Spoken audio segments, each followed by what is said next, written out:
Thank you very much. Good morning, everyone. I'd like to give you some context to my talk today. The other day, cold, miserable day, walking down an alleyway. There was a guy coming towards me. He stepped out of the way. As I went past him, I said, "Thanks very much, mate." He replied in the most morose voice I've ever heard in my life. "Great, thank you, mate. Just another day in hell." And off he walked. So it really struck me as being quite a negative kind of thing, and because I'm naturally a sort of positive person, and I was thinking about what I'm going to do today, I thought to myself, do you know what? I'm going to talk about positivity and my view of positivity and why I think it's important. So I think we all know intuitively that without a plan, we can't succeed. A plan doesn't have to be complex, it doesn't have to be big, it could be simple. But what it does need to have is an element of success built into it and an element of achievability. When we achieve and when we're successful, we must start to reward ourselves. We spend too much time beating ourselves up when we get things wrong and when things don't work out. That's a negative sense. Positive sense, if something happens that's good, give yourself a pat on the back.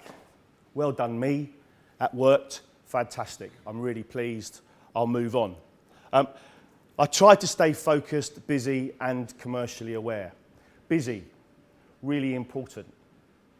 What that means to me is I try to eliminate or reduce what I call dead days. Dead days are days when you should be working or could be working and you do nothing. The problem with dead days is they're contagious. You do one dead day, that becomes another dead day. All of a sudden you look back and you've got kind of 3 days where you've done absolutely nothing. You look into next week and there's nothing to do. Why? Because you did nothing for the last 3 days. Stay commercially aware. Most of us are good at networking when we're networking. So we come here today, we wear our best hat, our best suit, and we're going to be the best version of ourselves we can be. When we walk out, some of that potentially disappears. Always be commercially aware. You never know where your next best client is going to come from. Could be the guy that you get talking to in the Sainsbury's queue. We all know this phrase. Is it true? Is it right? I don't think so. And I think commercially it's a negative. So take the light bulb. We had an conversation earlier today about how many iterations there were of the light bulb before Edison's version. If you Google it, it's about 20. Now, did all of those people that invented versions 1 to 20 say, I'm just going to give up because I'm doing the same thing over and over again and I keep getting the same result? No, they didn't. The next one tried it again. He saw the reason why it didn't work as an opportunity to change it and do it a little bit better, a marginal gain.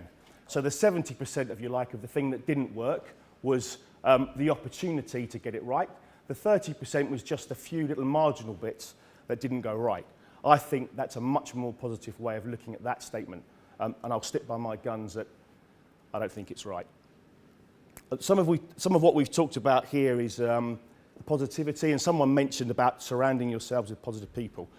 Some of you may, right age, I think, in the room, may recognize that quote. That's from a film called Kelly's Heroes, one of my favorite films, said by the Donald Sutherland character to his second in command, Moriarty. What's with the negative waves, Moriarty? Because Moriarty was one of those doomsayers. The plan's not going to work. It's going to collapse. It's going to be a disaster. We're all going to get killed by the Germans, whatever. What's with the negative waves, Moriarty? We have a choice. We can choose who we surround ourselves with and who we talk to.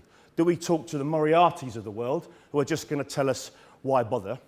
Your plan's going to fail anyway. It's going to be a disaster. Or do we talk to someone, and you mentioned, Richard, that's going to challenge us, that maybe not the answer we want to hear. Well, why do you think it didn't go right? What can you do to change it in the future? And actually, together we can be a bit more positive. So thank you for listening. I hope that you feel more positive having listened to me. Thank you very much for your time.